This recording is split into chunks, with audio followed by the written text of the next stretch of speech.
brought here, I think it's going to be able to affect this whole county.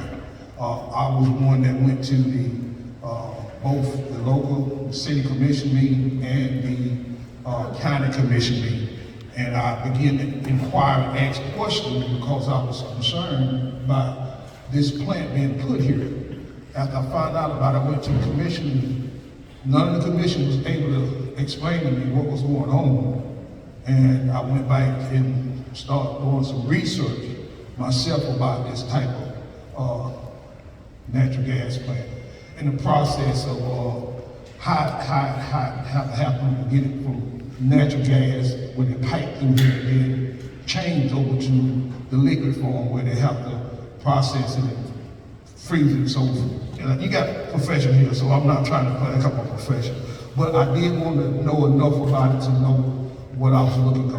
Like I said, I do have kids here, I have family here, and I have been here this place, like I said, all my life. I've seen these plants where we had to live with the paper mill, and during the time, like I said, I was a young boy, seeing all the stuff falling and all the chemicals, all the stuff they were putting in the community. So now I'm one of the ones that say, hey, I think that that's a bad idea, and we don't need to go backwards. I think we need to move forward. And like I said, there's too many unknowns about this company, and nobody, even like I said, both the city council and the county informed me that, hey, we don't know enough about it to really. And I said to them, I said, look guys, I think you guys, before you sign on a letter and start signing off on stuff, you need to know what you're signing putting your name to.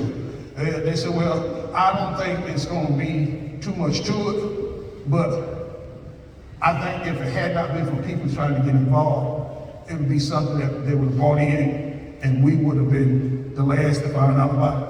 I'm so glad to see this many people out here today, because like I said, at least now they know that, hey, you're not gonna be able to just stuff stuff in our face and make us accept what you guys are trying to do. Every one of the guys that's still in the office is people that we vote to put in the position. So here, maybe they might see now, because in the past it's been, 5 people here, and they say, well, hey, they ain't getting enough attention. Today, I think that and I'm sure they're gonna see it, that, hey, you ain't gonna get away with what you need to get away with. So I just thank you for that. Chester giving me, Pastor Davis giving me the opportunity to say to you guys, because like I said, I started searching. Then they told me from the county commission, well, we'll take it from this end of the county and take it on up the county a little further. And I said to them at the commission meeting like this, I said, they said, would that please you? I said, no. I said, because if you take it further up the county, you still got people that it's gonna be affected. So, no, I'm not gonna be quiet if you just move it out of this community, because I think if it's bad enough to not be here, then we don't need it on other people either. So that's what I told them, and I want to just thank you guys for this.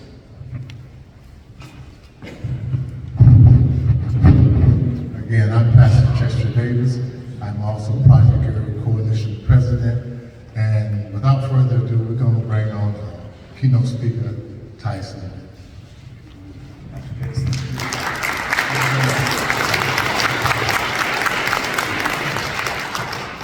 Good afternoon, y'all. It is a real pleasure to be here in Port St. Joe. This is my second time here, and it's definitely not going to be my last. I'm very grateful that the car I rented has heated seats. I did not expect that would be a feature I'd ever need in Florida. That's the way it goes, right? I am the Energy Program Director with Public Citizen. We are a national consumer advocacy and public interest research organization based in Washington, D.C. I and my family live just outside of D.C. in Maryland. And as the director of the energy program, I'm focused on the oversight and regulation of energy markets, power markets, petroleum and natural gas. And as part of my work, which I've been doing for more than 2 decades, I monitor and participate in proceedings at the Federal Energy Regulatory Commission and the Department of Energy. The Federal Energy Regulatory Commission is an independent federal agency, like the Securities and Exchange Commission that isn't controlled by the White House. Rather, the president appoints 5 different commissioners. There has to be a mix between the political parties. So right now, there's actually only 4 commissioners, 2 Democrats and 2 Republicans. And FERC operates like an adjudicatory agency, like a court of law, reviewing evidence and dockets before and rendering decisions. And so my organization gets almost all of its funding from individual consumers, from individuals who are dues-paying members. And I'm proud to say we've got several members in Port St. Joe, some of whom are here today. So thank you for your support. And also, just to start off, is anyone here from NoPetro, the company? That's too bad. Anyone from the city or the county, any county officials? Oh, great. Thank you so much for coming. So I really would like this to be a dialogue, right? I'm not just going to sit up here and yap the whole time. I'm going to present some information, and if there are questions while I'm talking, just raise your hand. We have a microphone here that I think we can pass around to people, okay? So I know that you all have a lot of questions, and there's a ton of different perspectives on this. I just consider myself as a resource. I'm going to present stuff that I know, that I think I know, and y'all might have different perspectives, and I think that the community would benefit to have a dialogue about that. And so that's the way I would like this to proceed, so that while I'm talking, if you've got questions, now I realize this screen isn't big. I'll tell you, if I was sitting in the back, I could not read that screen. So I don't know if y'all can even see what's on the screen or not. Like, show a hand, like who can even read that? Okay, all right, good. Well, I'll try to explain it. That's good. You guys passed the vision test. I do not pass it. And so also, just out of curiosity, how many people here live in Indian Pass? Show of hands. All right. How many in Cape San Blas? All right.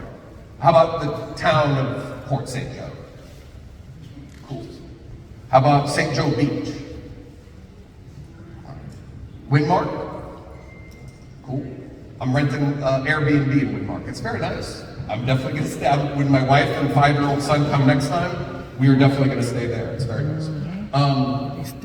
Okay, as you probably know, there's been a bunch of media coverage of this. And by the way, the presentation, I didn't have a chance to post it on my website before I left my rental, but I'm going to do it after the meeting. So all the information that I'm presenting here is going to be available on my website at citizen.org.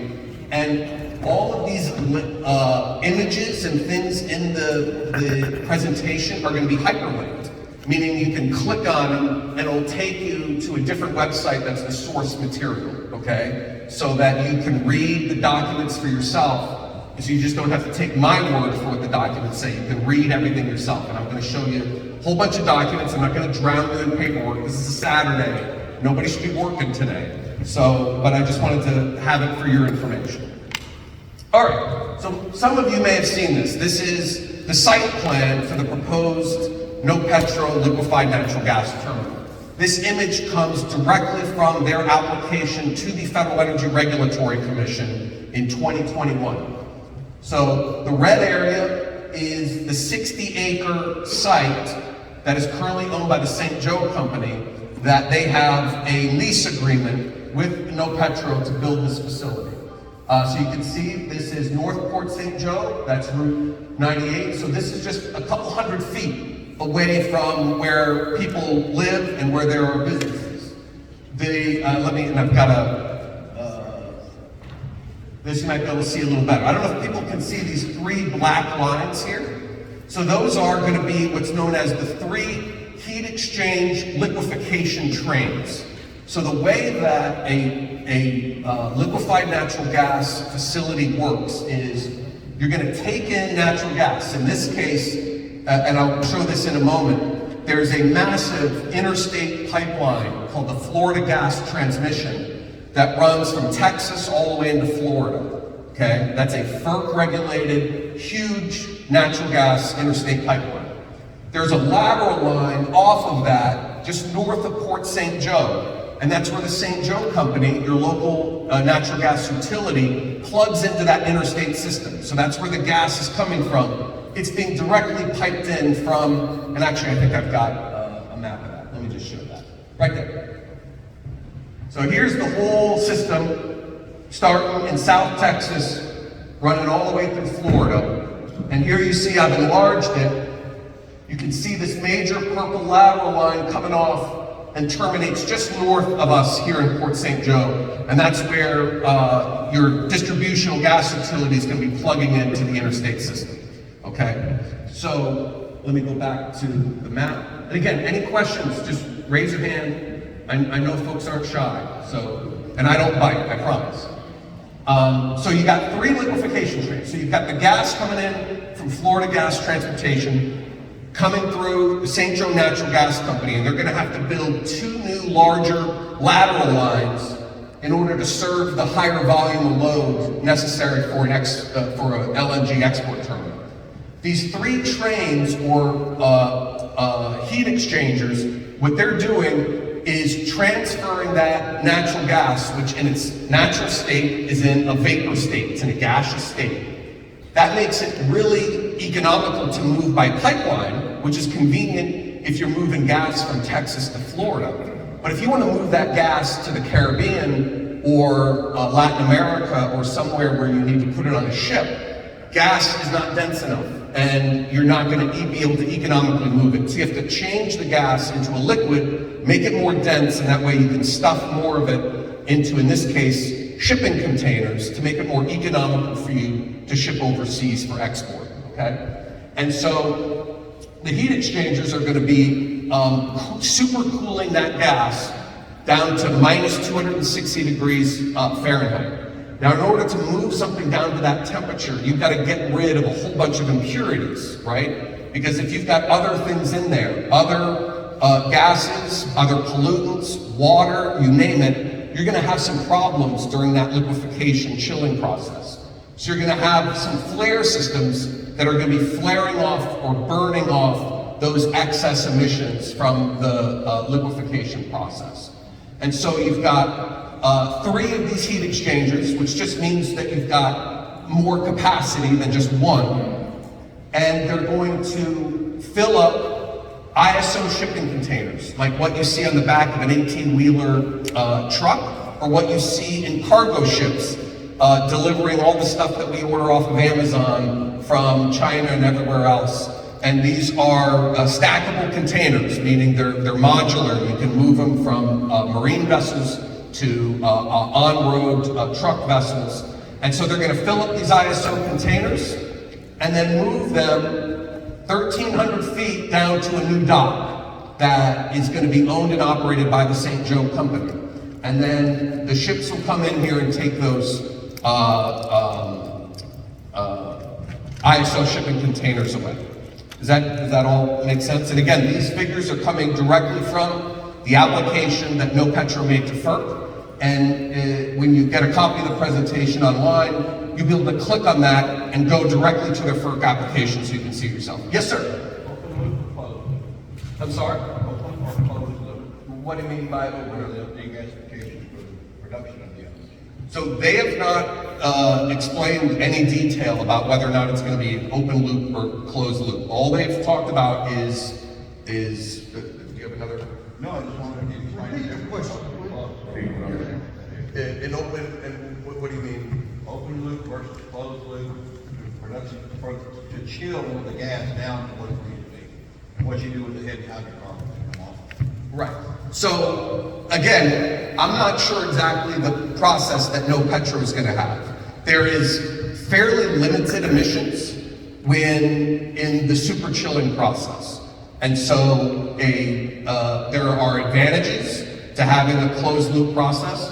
They have not provided that level of detail to FERC because their application at FERC was not an environmental permit, right? It was an application for an exemption from oversight, which is something I can get into. But obviously a lot of these types of details are going to matter a lot in terms of the emission profile. Yes, ma'am. Well, I'm concerned, could you give us an idea where the black lines are? It looks like the neighborhoods that you discussed are are not any of those near here. What do you mean? So this is, Well, north, Port St. Joe, right, Highland View, and, Millville. right. So yes, you are correct that those neighborhoods are not immediately close to this, right? Oh, yeah, those are the ones right there. Right, so I'm not completely familiar with the neighborhoods you just said. So I know Northport St. Joe is right here. Right. But what are the ones that you're talking about? The ones that are further up, 98? Immediately across the canal. Right. It's Highland View. And- Right. And we seem to get, we also, the other is Millville is right in between them. Now, is it going down 98? Is that? Yep, so this is 98 right here. Okay.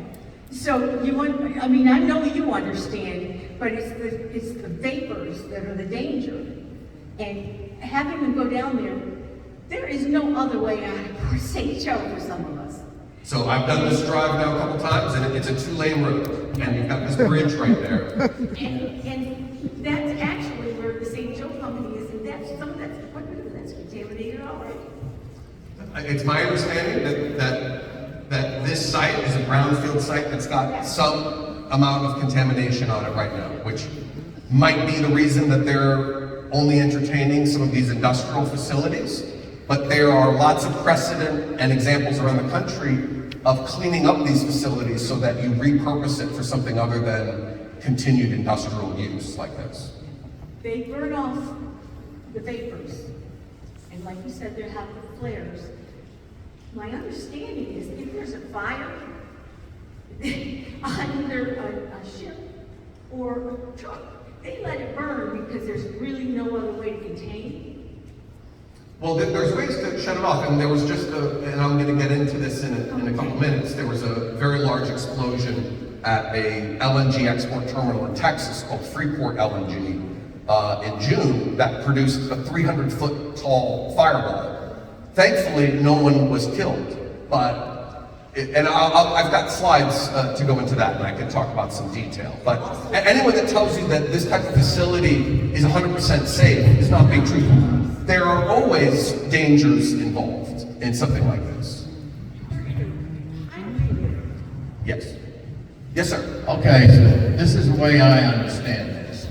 They're gonna take these chillers, which are gonna be humongous, to change this stuff over to liquid.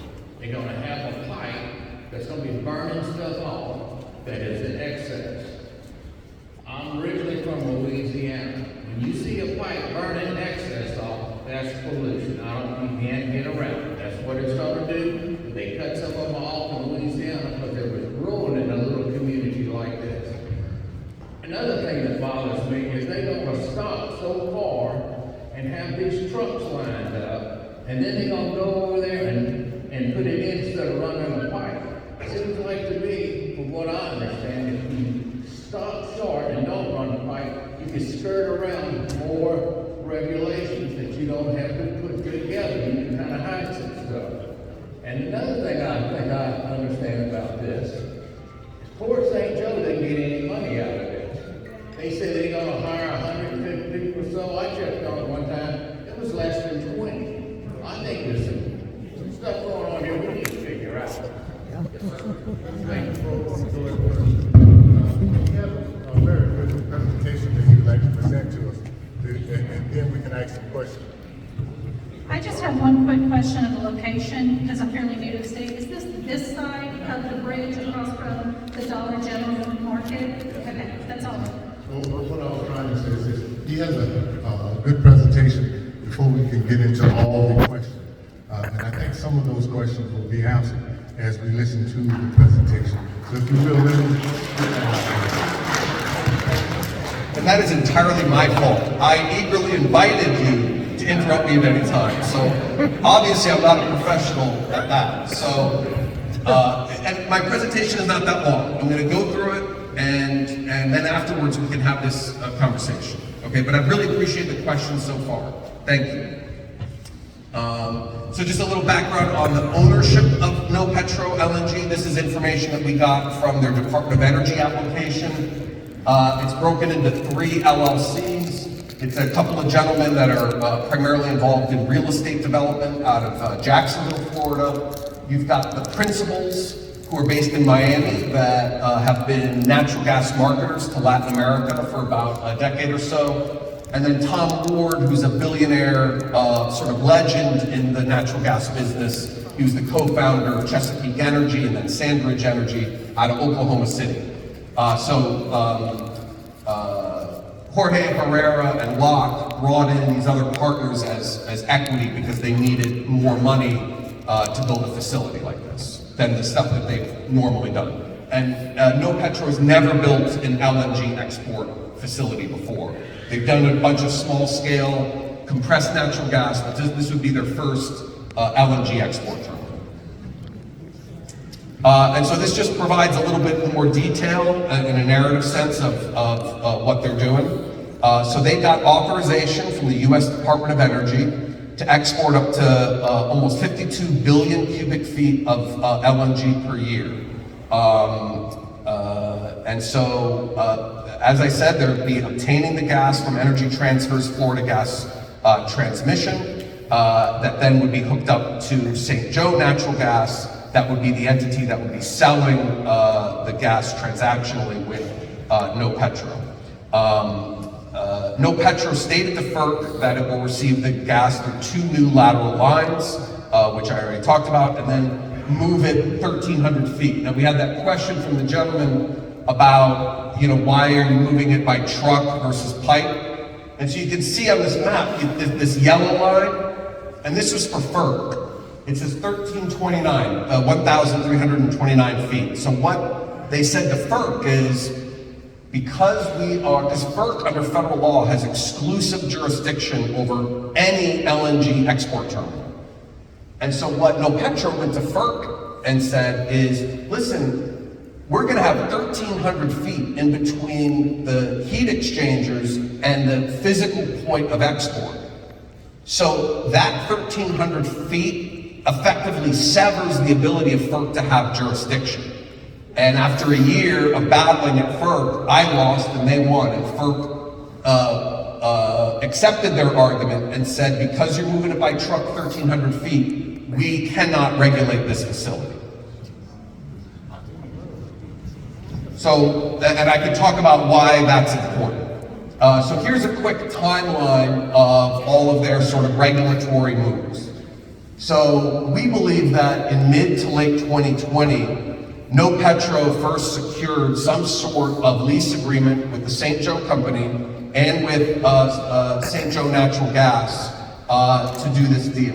And then in December 28th of 2020, they applied to the US Department of Energy for permission to export LNG. So the way that the natural gas works, the Natural Gas Act. The Natural Gas Act is a statute passed by Congress back in 1938.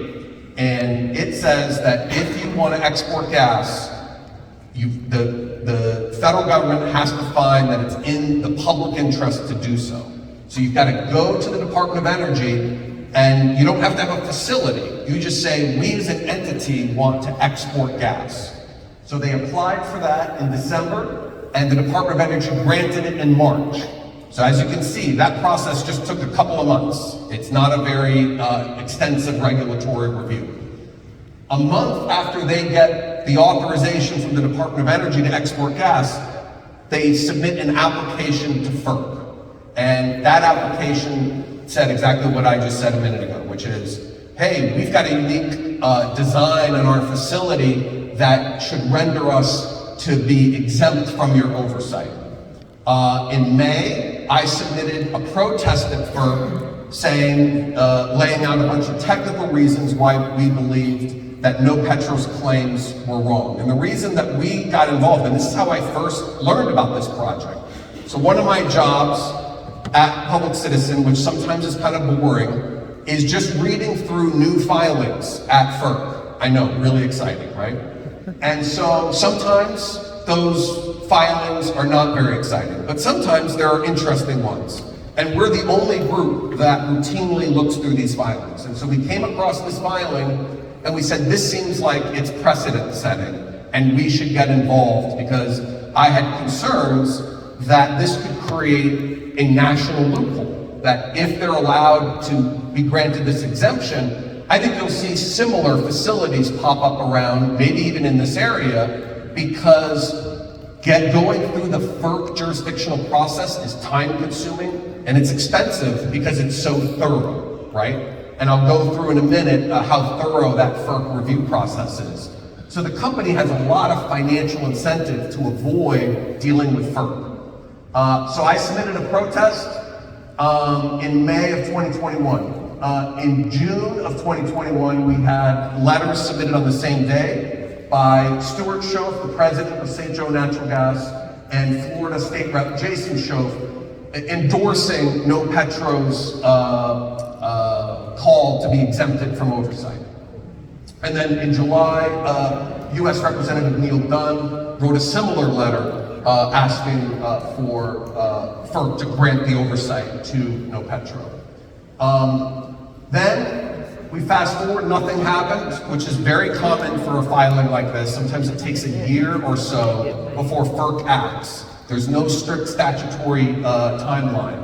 In March of 2022, the president of No Petro, Jack Block, wrote a letter saying, hey, FERC, it's been a while and we really need you to issue an order because it's expensive for us being in limbo because, among other things, we've got a license with Port St. Joe in Florida under which No Petro pays for the right to lease the property where the LNG facility was going to be. So in March of 2022, No Petro told federal regulators that they have an active lease with the St. Joe company for this site.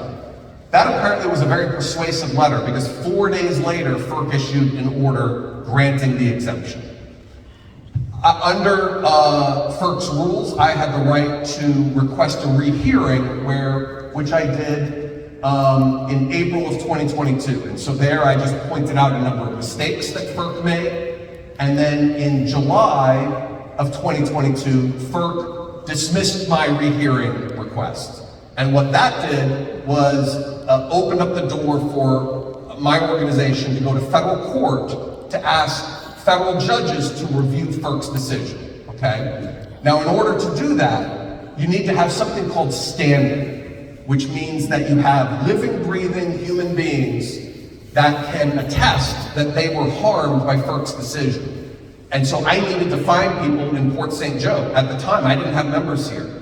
And so that's how I started reaching out and communicating with people in Port St. Joe. And what was shocking to me, I assumed that everyone would have known about this. And everybody I talked to said, what are you talking about? I've never heard of an LNG facility. Are you sure you got the right town? Right? Like, seriously.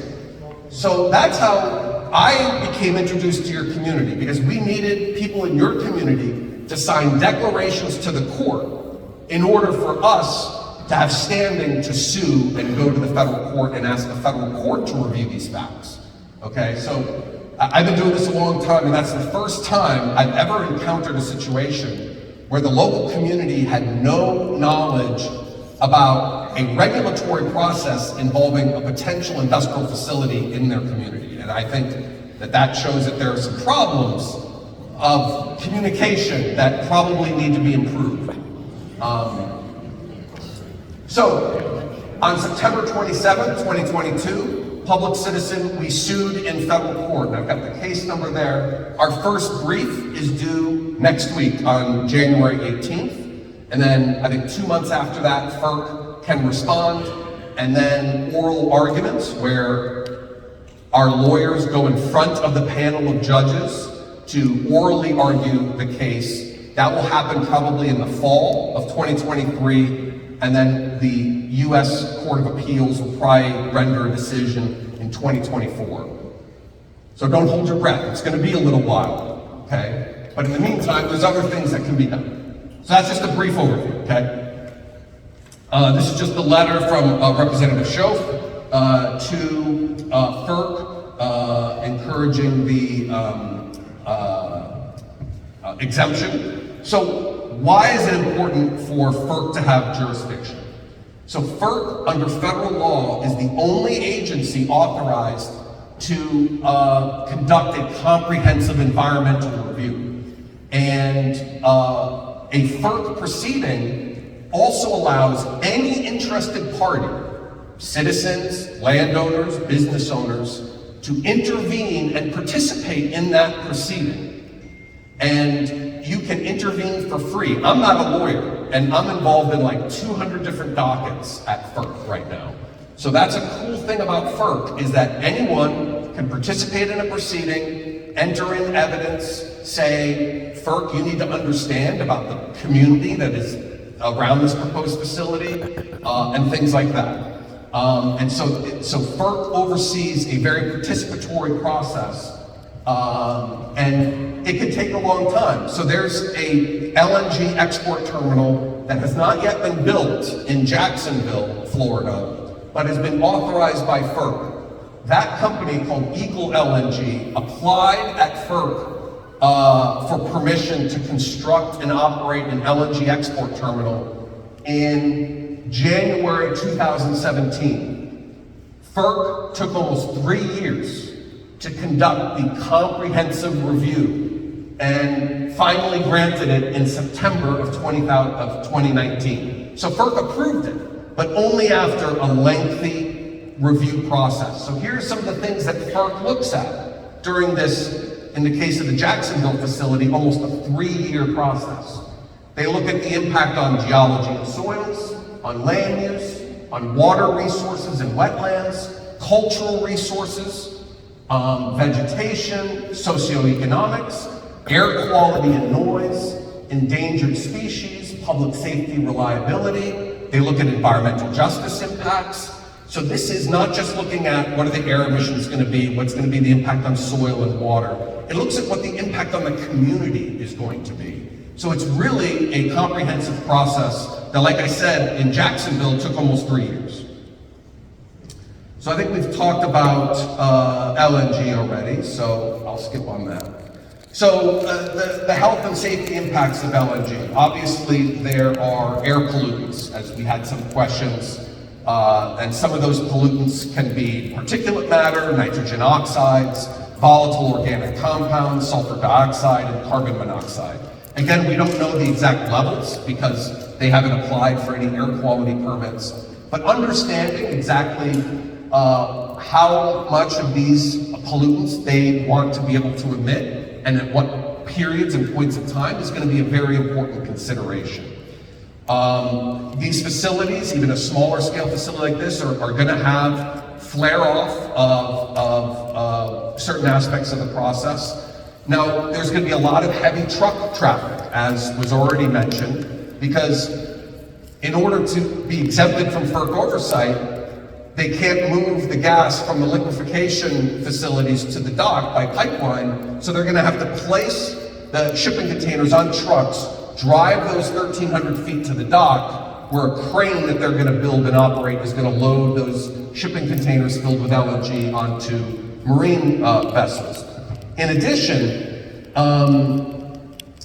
in the No Petro application to the Department of Energy, they asked for and received permission to export from about a dozen different ports around the area, including Panama City, Tampa, and Pensacola. And so under the Department of Energy authorization, No Petro has the authority to liquefy the gas here in Port St. Joe, load it onto the ISO shipping containers on trucks, and drive those shipping containers to Panama City or Tampa or Pensacola or other ports in case for whatever reason they can't get a barge or a cargo ship to dock here at Port St. Joe, or if there's storm-related damage that takes out the dock. And so that's another component to this application, is that they want to be able to liquefy that gas, and they've got permission from the Department of Energy to export that gas at sites other than Port St. Joe, which means a lot of potential diesel 18-wheeler truck traffic, in addition to whatever would be going on in the port. So these are some pictures of the explosion that happened in June of 2022 at Freeport LNG facility. You can see this is taken from CCTV footage, so it's not that great, but there's a bunch of articles written about it. Again, there's hyperlinks to all of this.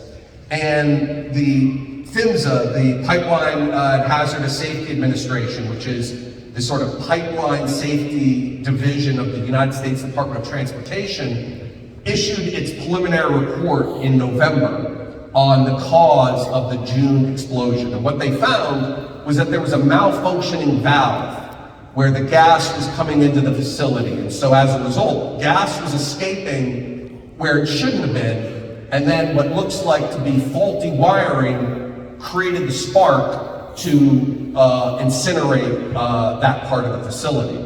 And in the investigation, they found that worker fatigue was a cause. Now, Freeport LNG is a massive facility. There's hundreds of workers. They've got a whole safety division as part of that.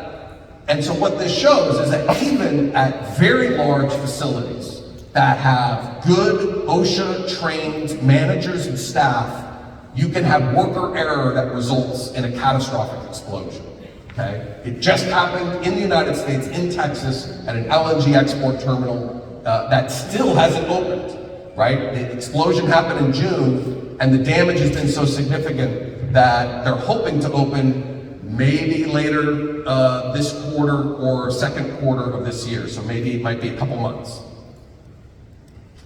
So now let's talk about economic benefit, because this is obviously important.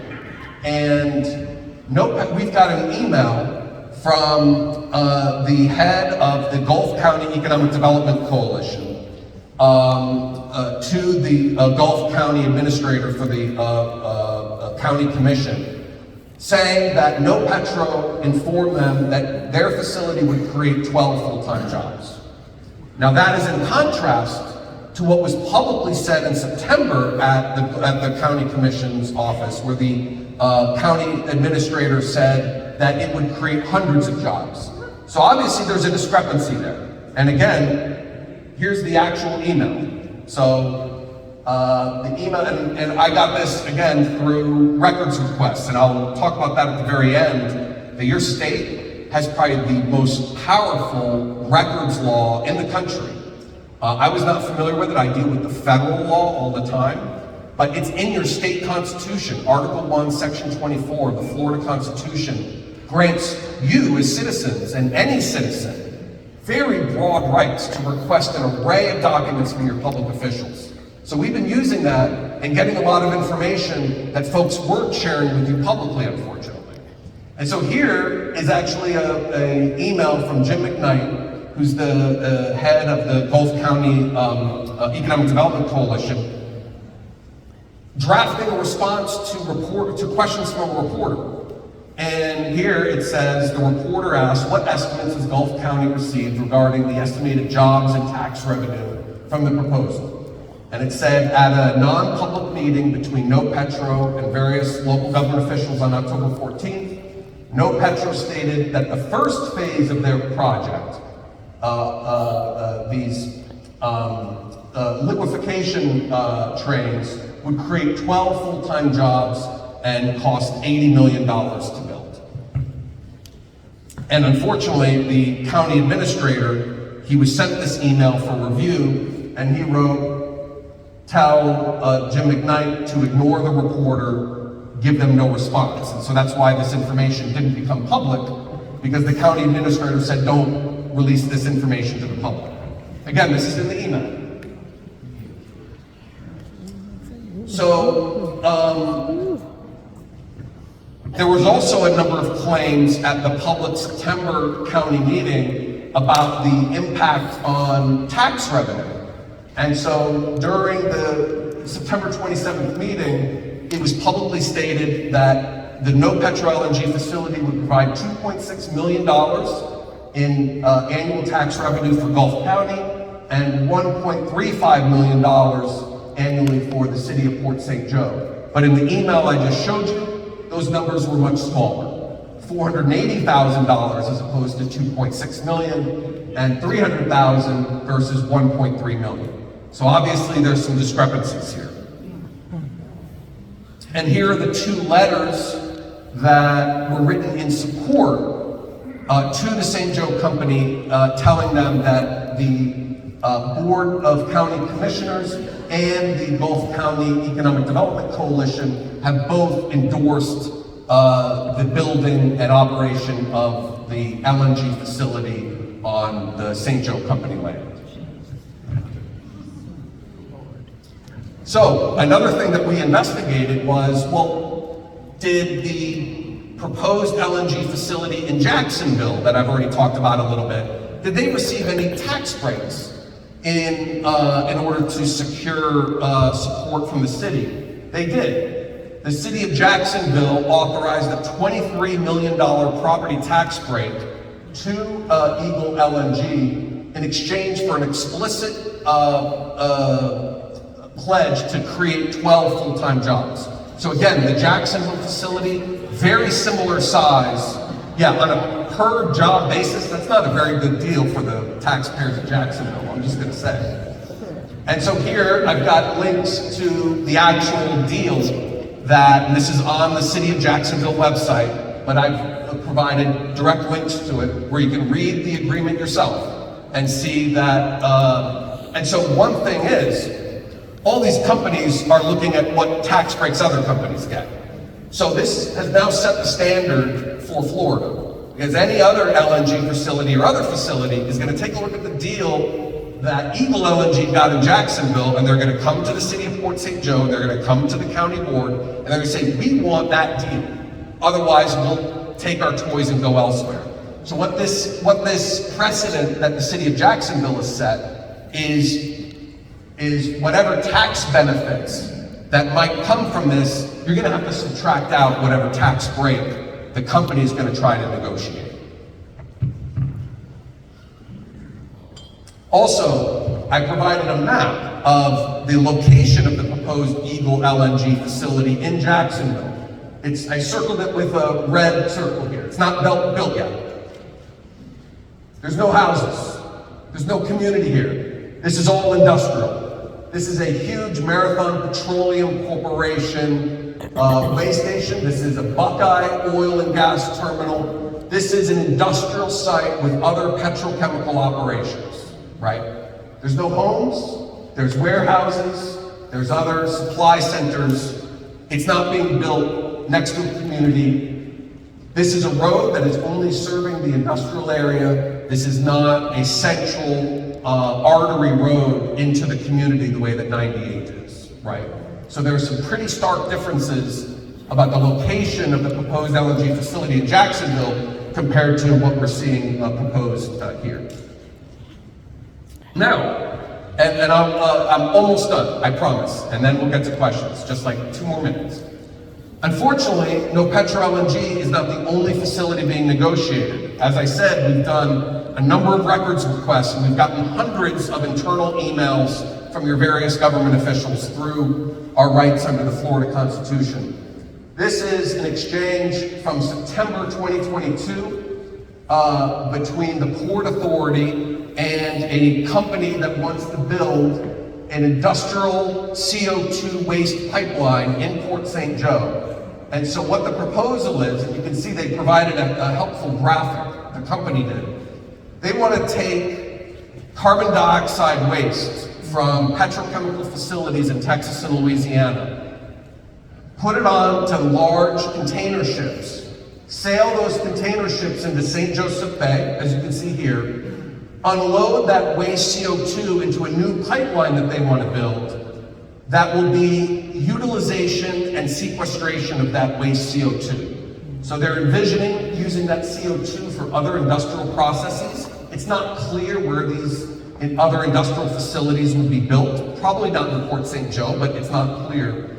And then for eventual sequestration, where they're going to drill a well deep into the earth and stuff this industrial CO2 waste in there for permanent sequestration, so it doesn't go into the air and cause climate change.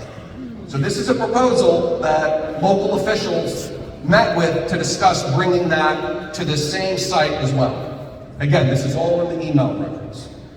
There was a May 2022 discussion about bringing in SRM Concrete, which is a concrete manufacturer, to build a facility here in Port St. Joe. And here you can see a picture of one of their other facilities, okay? So it's a large company, they've got operations all over the place, but they have been meeting with officials to bring in a similar type of facility here to Port St. Joe.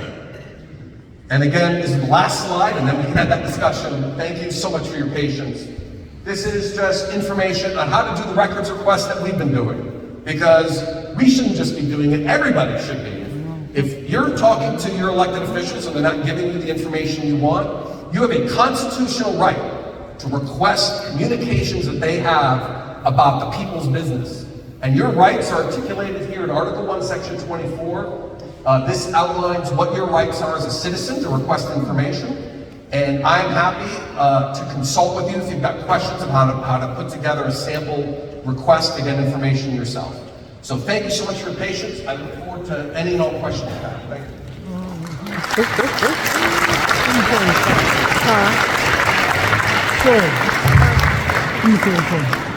You didn't hear that when the boy right then is behind us talking about they couldn't hear Mary Charles and said, don't even know what he's talking about.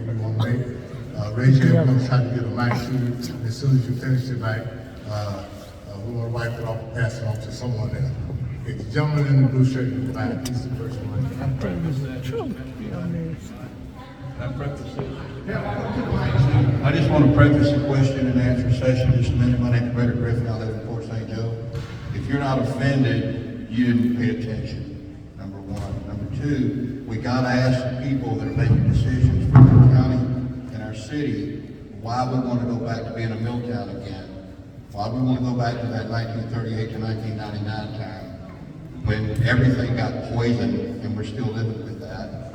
Why we want to go back to the time when the town was non-existent because of that.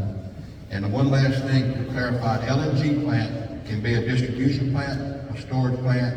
If it's distribution, it can be import or export. If it's export, they have to cool that stuff down. And it can only do two ways.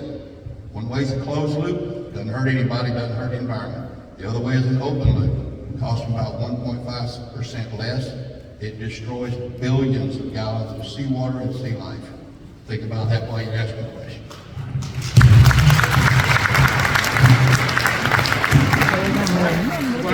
One at a time, we're gonna come to the mic, that way give me time to clean it over this first.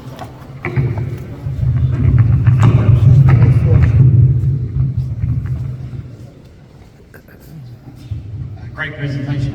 I was curious in your research, utilities companies typically control the distribution lines and they make money from capital investments. Is the St. Joe Gas Company the one that would be building the distribution line and then hit us with increased rate cases and so forth to the Utilities Commission? It's a great question. So I don't know how it would impact a potential rate increase, but there would absolutely be a capital expense because with the current distribution lines, those are for residences and businesses that do not require the volume of gas. And that's why there would need to be two much larger size diameter lines that would have to serve this no petrol facility.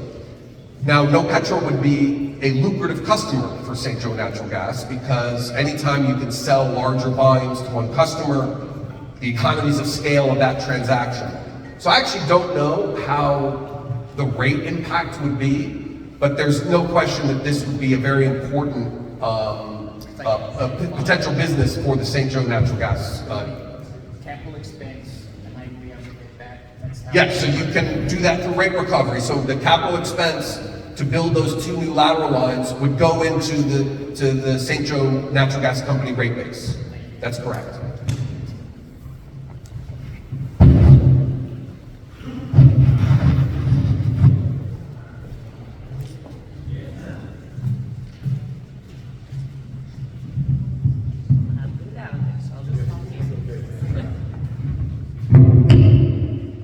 So the shipping vessels that are gonna come in to get the containers, are they gonna be full-size vessels that will take it to the final destination or shuttle type? This is, yeah. So the larger ones will create more disturbance in the bay and in the Gulf? Correct. So these are not going to be small ships, and so in order to accommodate those larger cargo ships, there's going to have to be dredging of the St. Joseph Bay. So in those ships, they're not going to be shuttle ships. These are going to be full-size container ships that are going to be docking here and then immediately departing from here to Latin America. seems like if other companies are looking to make further development in this area, we need to make sure we raise hell and let them know Port St. Joe isn't gonna roll over.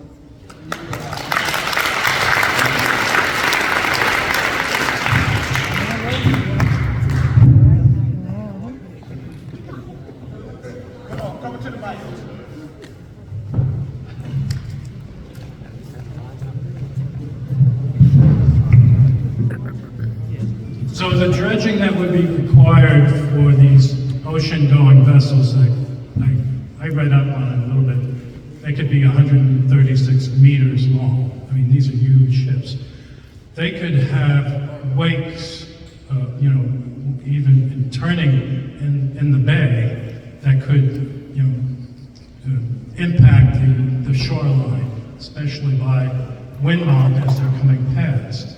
And then in order to do to get these vessels in, the dredging would require taking the sediment that's been deposited by the old paper mill plant that had toxins, waste toxins in the holding ponds that they had at the paper mill. So once you dredge that up, there's no way to contain it, right? So anybody who does fishing,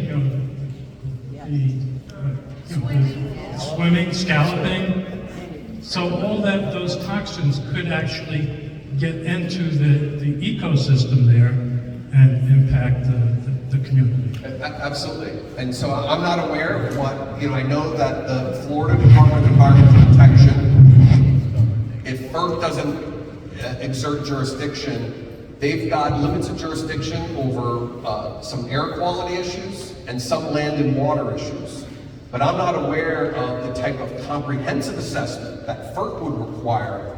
And as I said, the FERC assessment, and this is why we're in federal court suing FERC, to overturn their decision to have them subject NoPetro to their regulation, would be totally comprehensive. It would include, okay, you've got to bring in the bigger ships that right now could not come in because the port is too shallow. What is going to be the impact of that dredging? That would be part of the federal review. And again, the Jacksonville review process took almost 3 years. That isn't because DC bureaucrats like to waste people's time. It's because conducting a comprehensive environmental impact of this type of facility, you need to be deliberative and consider all of these different issues. And so the issues you're raising about dredging, definitely the first thing that needs to happen is we need to find out what the condition of the sediment in the bay is prior to any of that work, so that we can find out what type of toxins are in there and what would happen if there's disturbance through dredging. Just a kind of follow-up. Just a quick. Sure. These ocean-going vessels, we don't know where they're actually coming from. So couldn't some organisms that are not native to Port St. Joe or the Bay come in on these ships? Yeah, we see that all the time in where mollusks and other things in ballast, and that would need to be something that would need to be assessed as well. Absolutely. So, I saw you a couple months ago in the North End, and from what I understand, I've only been here like 8 years, and I'm not trying to be offensive, but the one reason that this area was called the Forgotten Coast, and especially this town, is because of the foul-smelling pollutants that used to be here. So that's possibly an issue, maybe. But also, you talked about a couple months ago about the depth of digging. The safe depth is 15 inches, but they're only going to dig down 12, I think you said, maybe? Something that would be kind of like maybe could be hazardous if it was, So digging where? To build the facility? I think it was something about the. I'm not sure how, Okay, then I just saw like on another slide, something about storm surge. Right, so I didn't say that in my oral, but obviously, this is a site that we've seen in the past with Hurricane Michael, that you've got an area subject to storm surge. And that needs to be a consideration if you're going to be building, you know, an LNG export terminal, if you're going to be, and the other thing about this is, there's probably not going to be an immediate match between the liquefaction of gas and the filling of ISO containers and taking them away on ship. They're going to be storing these containers, stacking them up. There could be hundreds that you are stacking up. And then what happens if you've got a storm surge, powerful winds, and those are not adequately protected? There's just a number of different hazards involved with a facility like this that you've got to have all of those considerations in place before you give a green light. I wasn't aware of the other companies wanting to come in. My major concern, I'm sorry. My concern, of course, was the vapors, which are going to be over my neighborhood, over North Port St. Joe, Millville area. All of that is explosive. It's not the stuff necessarily of a liquid, it's the vapors coming off. And when they flash them out, that's, that's to protect and remove the vapors from the area. It can go for miles. And apparently, the fishing industry might as well say forget it. And the oyster, which they've just been trying to reestablish after the oil spill. So, I guess it just really bothers me that none of this has been holding, and with other things going on in the community, they have hidden so much information that we don't know anything. We were not aware of how much you're talking about. And they call it, the one that blew up in China, and the one registered in Japan, they were calling it wasn't a moving bomb. They call it a bomb. I mean, it's just kind of, if there's a fire on any of those, you don't get out. Well, I think, thank you, those are excellent points. I think anytime you're talking about the economic benefit of this facility, you've got to have a net economic benefit analysis. Yeah. So, right, there's no benefit. I'm being generous here, but as you just pointed out, ma'am, there are competing industries that could be negatively impacted, and that type of assessment, because in my experience, once you build an LNG facility here, you're going to have other LNG facilities. It's not going to be no petro LNG, and then a hotel, and then a nice restaurant, right?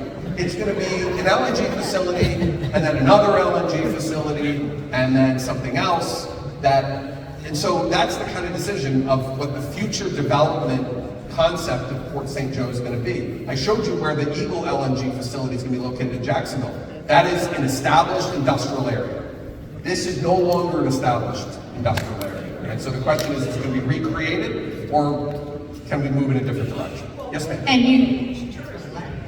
And your comment actually was a perfect segue to my question. Is the fate of the LNG plant for sure? Is there something we can do to stop it? Or is the only thing we're questioning here FERC's involvement? So my role in Washington, D.C. is dealing with FERC.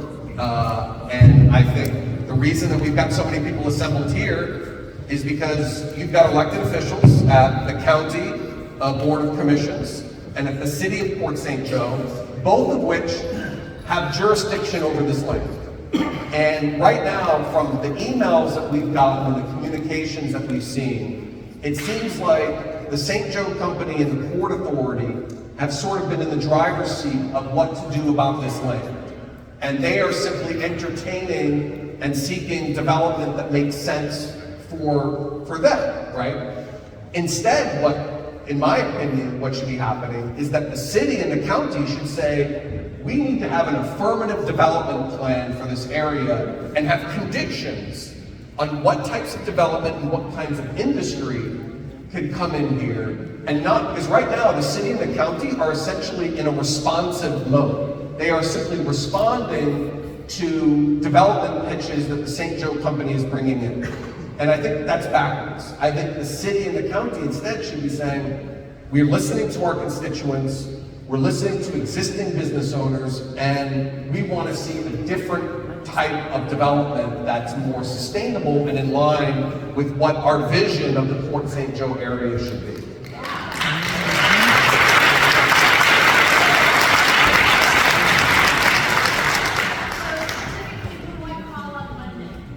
I would call the mayor of Port St. Joe, and I would call the chairman of the Gulf County Board of Commissioners, Sandy Quinn, and I would request a meeting and say, can you please reconsider the letter of endorsement that you sent to the St. Joe Company to build this facility?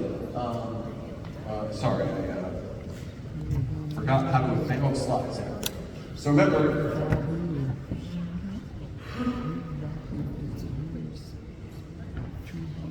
okay, yeah, on September 27th, your county board of commissions sent a letter endorsing the development of this.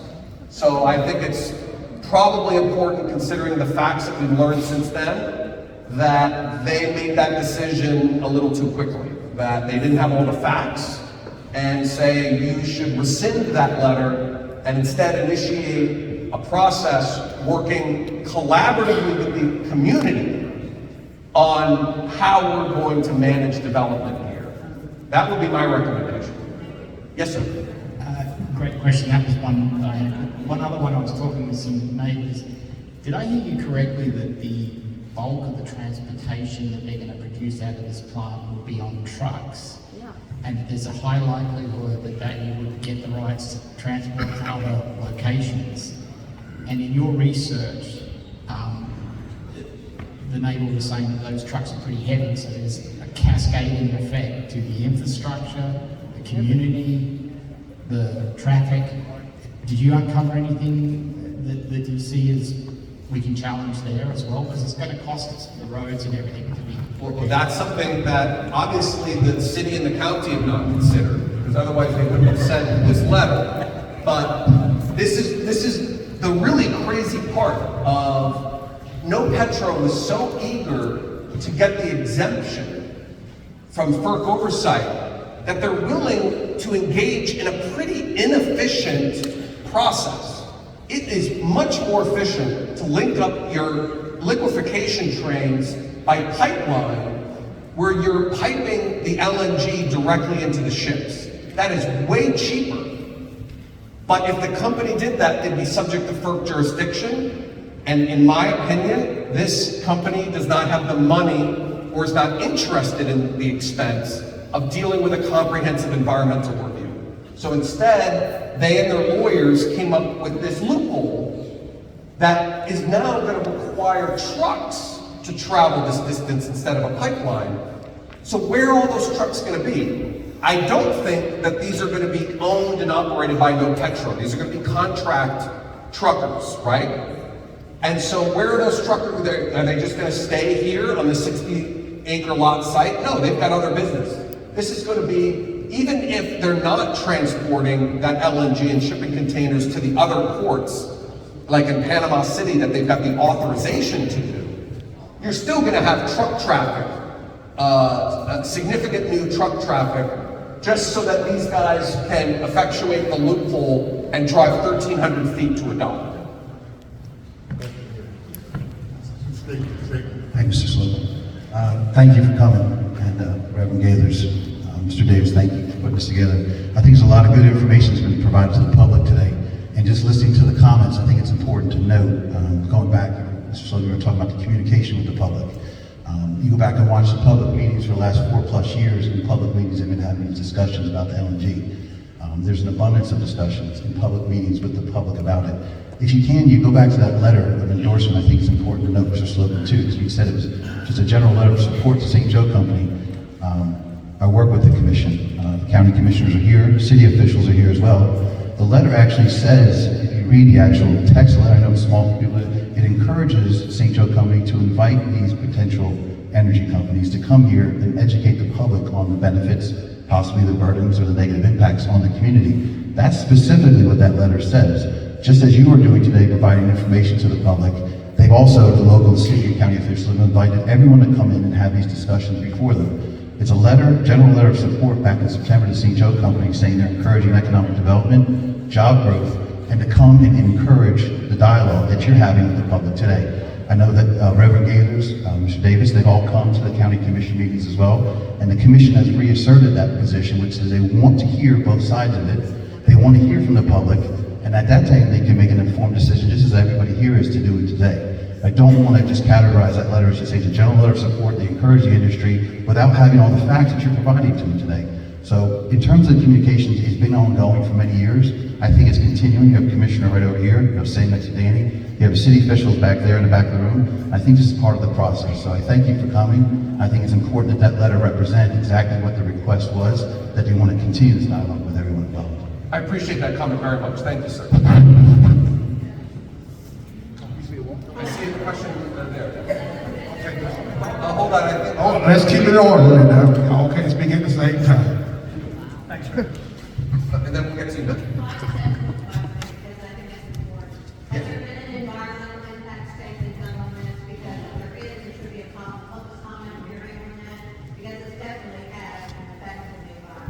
There's been no environmental impact statement because there's been no application yet. The only regulatory application was to be exempted from federal oversight. So there's been no environmental review on it. Yeah, I'm Patrick Farrell, County Commissioner, and I did vote on that letter, but as Jeremy just pointed out, we don't have all the information. We're going to need the information. We're not going to let anything happen in our community. I am an oyster farmer. So my kids are going to be oyster farmers, and they're going to stay here. So we're not going to, do any, so I know we all need to be informed. We need to understand what's going on. We need to hear more information. But yeah, they're not going to come in here and railroad us and make us do nuts. The city's involved too, I'm sure. The city commission thinks the exact same way. Hey, I'm the only one that's on there that's not born here. I came in for a reason, and I love the place. The place I'm going to decide to raise my kids and live and die.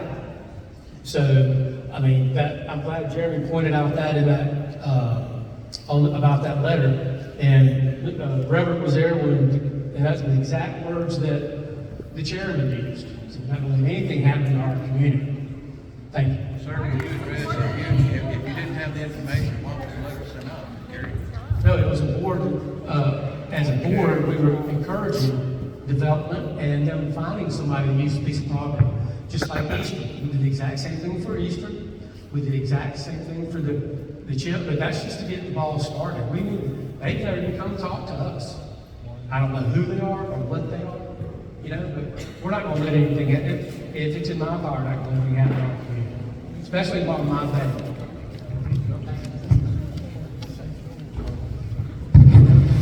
Okay, we're gonna have to kind of limit the time because there's other people that want to speak, so you can't keep coming back for the other people at all. Mr. Farrell is our commissioner. He came through Highland View and was shaking hands and telling us what, he protects us. He has done nothing but destroy Highland View. He doesn't even mention it in his meetings. And my concern is, when he talks like that, he has done so much damage there. We're not here to war against anybody. We're out here to try to get some information to you guys. And like I said, we're not gonna do that.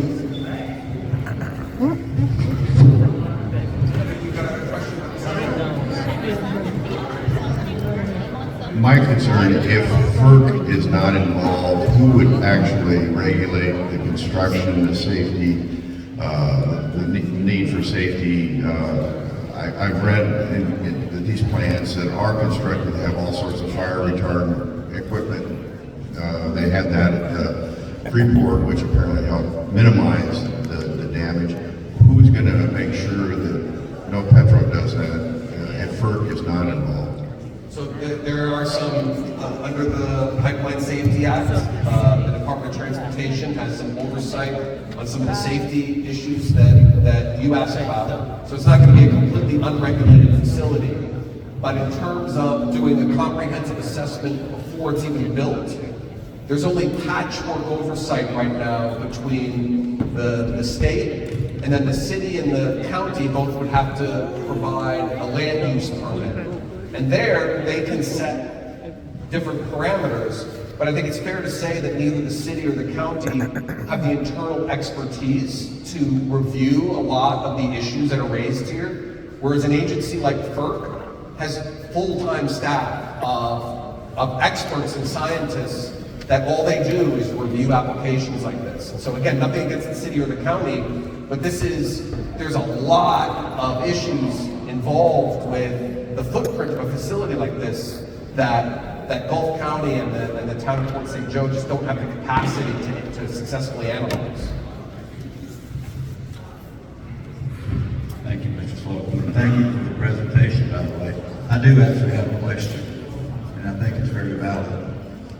I would say that all concerns aside, we all know the negative impacts, we all know the damage that can be done, but the real question that should be asked here today is, can anyone in this room or anybody else's room or anybody's commission show us as a citizen one single benefit to the Port St. Joe citizens and neighborhood, just one, that's not special interest? That's the question we should be asking.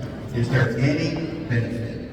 Is there any benefit? And if there's no benefit, we already know the negative, it's an easy decision.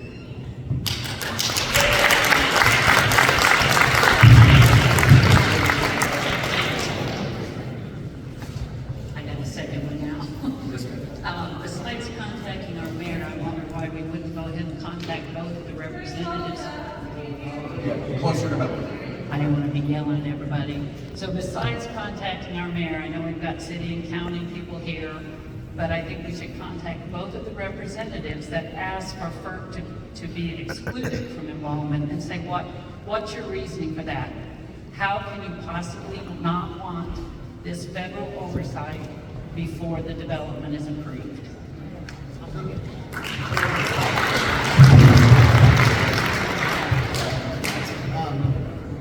I just want to know, do you know what kind of bond or financial security is NetPetro putting forward to ensure city, county, or public doesn't get stuck with cleanup costs should the company or activity fail?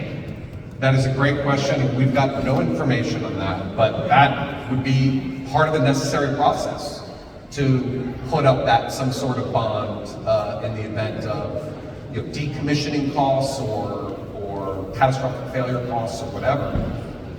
I'll be honest, judging from the fact that their first order of business was to hire a lawyer to be exempted from oversight, it doesn't give me a whole lot of confidence in sort of their business acumen. And I gotta say something else. I mean, I've been doing this for over 2 decades.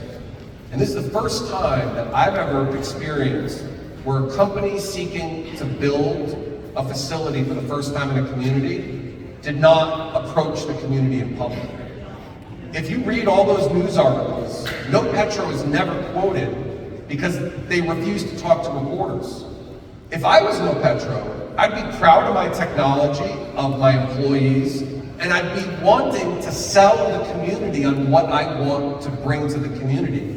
And the fact that I'm the one that's here and they're not, what happens if something goes wrong at this facility? If they didn't come to you before and it's radio silence, what happens if there's an accident or a worker death? Do you think they're gonna have an open line of communication with you then all of a sudden?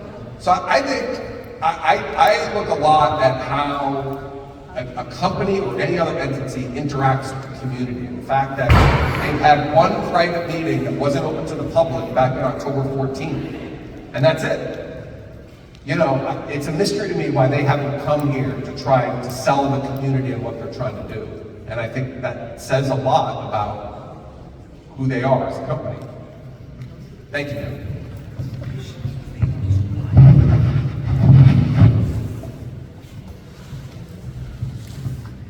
I think my question is for all of us here present as to what kind of a community and environment do we want to live in, that we want to raise our families in, that we want to bring our grandchildren to.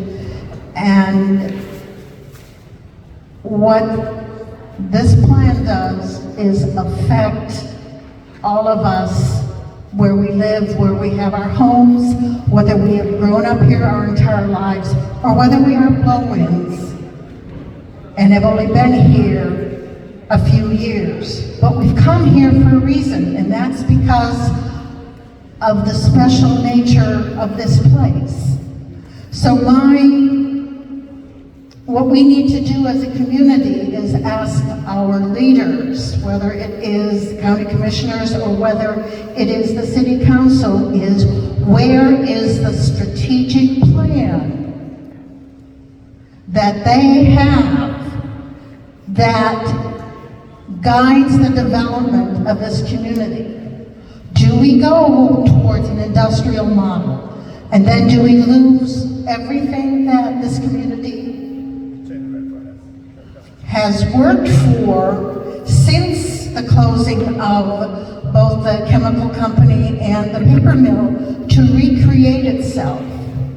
And the recreation we've gone for is looking at how do we help our community grow and become the kind of tourist destination that it has become, attracting people who are attracted to our wonderful waters, to our fishing, to our environment. So that's maybe where a direction we need to go, is we need a clear idea of what we want this place to be, and not let other people come in and tell us what it should be. So we should be proactive and not reactive.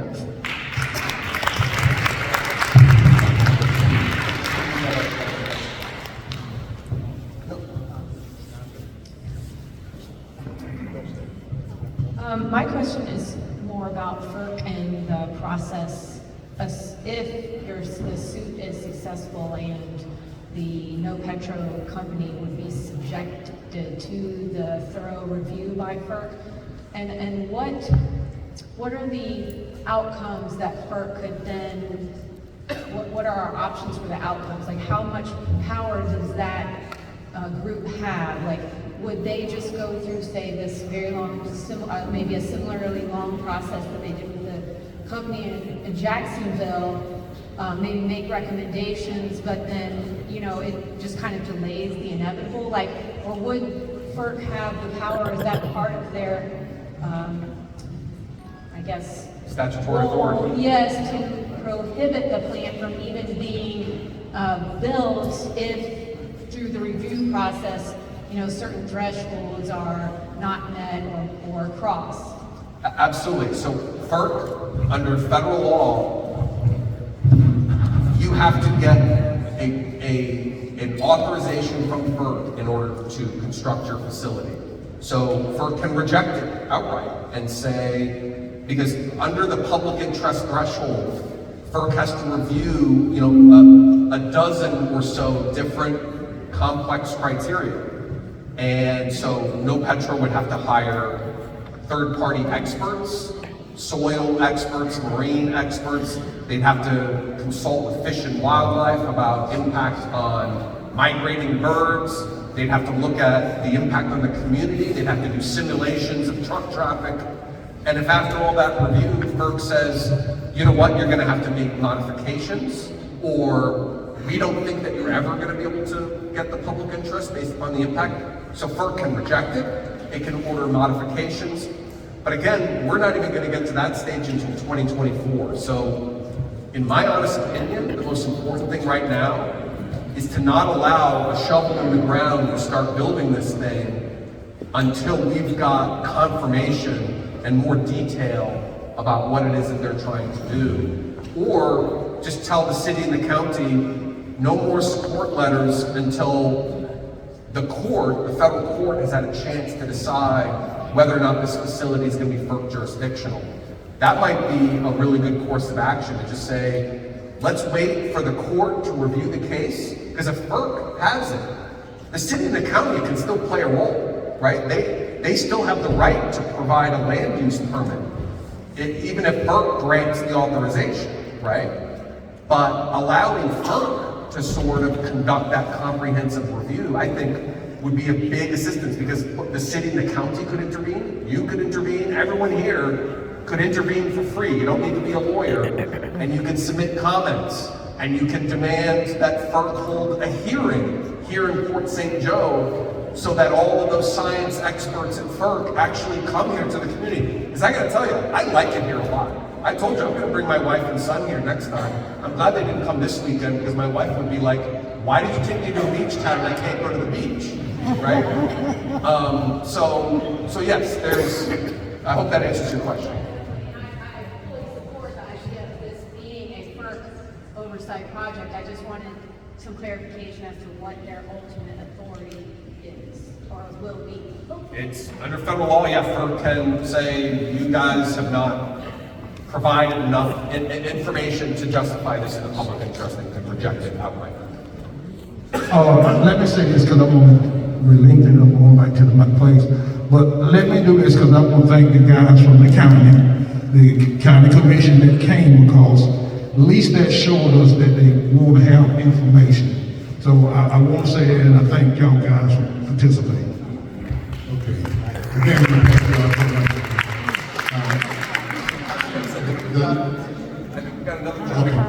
The ladies over at the table says that they have some refreshments or some cookies, and they do not want to take them back home.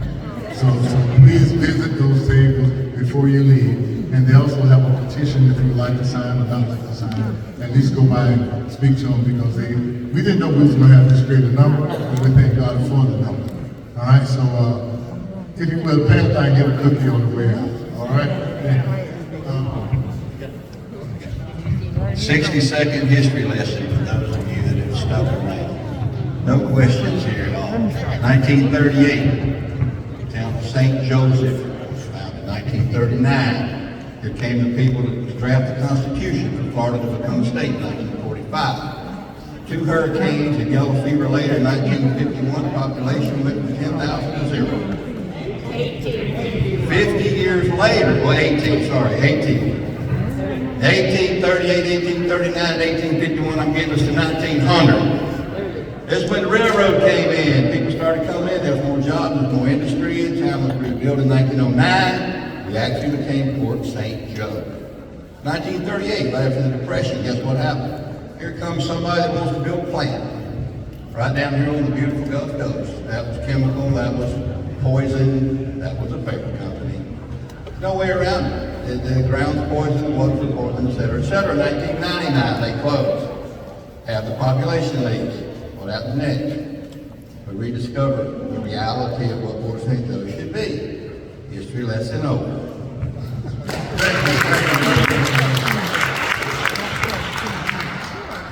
Now, is it your understanding that they already have a lease? That is our understanding, although we've gotten some recent, so the question was, is it our understanding that they've got a lease? So they've had a lease, and then we recently received a communication from the chairman of the Port Authority that said, the lease is expired, and so this is no longer an issue. But then we heard from the county commission that they are negotiating an extension of the lease. So at this point, we don't have any definitive information. And again, this is sort of part of the problem is that we've got a big information gap pretty consistently with a lot of this. Well, I'll say that they probably wouldn't have gone so far as to lease the land from St. Joe Company unless they already knew that they would get approval from the county and the city and the Port Authority. But those conversations have already been had long before October 14th. I think that you're accurate. Also, should FERC have jurisdiction and they approve the facility, do they have ongoing oversight or other?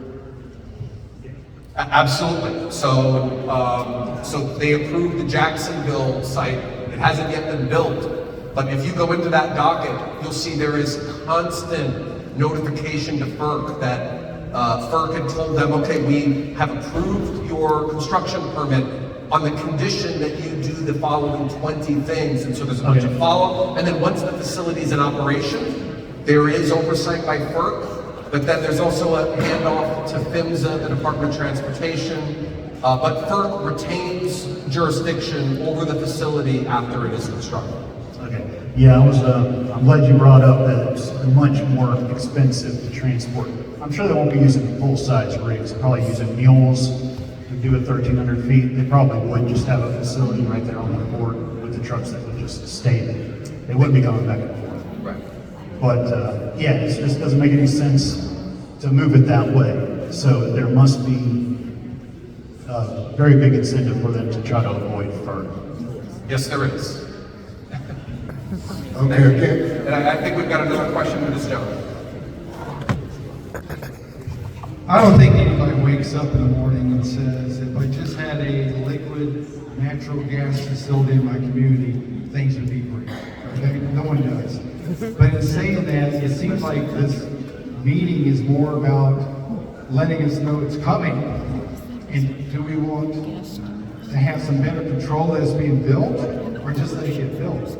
Is there a way to, we don't want it coming at all, and to stop it completely? If there is, what do I do starting Monday morning with it? So, great question. So, again, your county board sent a letter, and I understand that it was pointed out that there's a caveat in there. But the fact is, they sent a letter saying, we endorse it. We'd really like for you to meet with the community and talk to the community, but we're going to go ahead and endorse it. And your state representative sent a letter before anyone here even knew about it to FERC saying, hey FERC, I want you to not have jurisdiction over this facility. So I think the first thing you do is you talk to the mayor and you say, you know, Mayor, I'm a resident of your town, I'm a voter, and I think it's important that we not green light this facility, that we have community meetings like this. I mean, it's kind of crazy that I came down from DC, that this meeting isn't in front of your mayor and city council. They should be the ones saying, you know what, this seems like a really important juncture in the future of our community. No Petro met with us privately back on October 14th. Maybe we should engage the citizens and see how they feel about this and help direct us in the direction where development should be going. And so, you know, this is a democracy, and that means citizens contacting their officials to say, I have heard about this LNG facility, I don't like what I hear, and we need to have a formal conversation in the city about what sustainable development means in line with what the community wants to see.